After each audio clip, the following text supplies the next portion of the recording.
baka ako hawak ko talaga tapos tinanggal ko.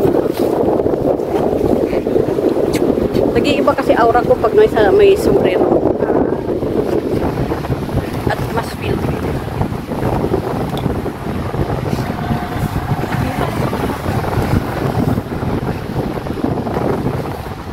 Dito kami sa kalawakan ng karagatan.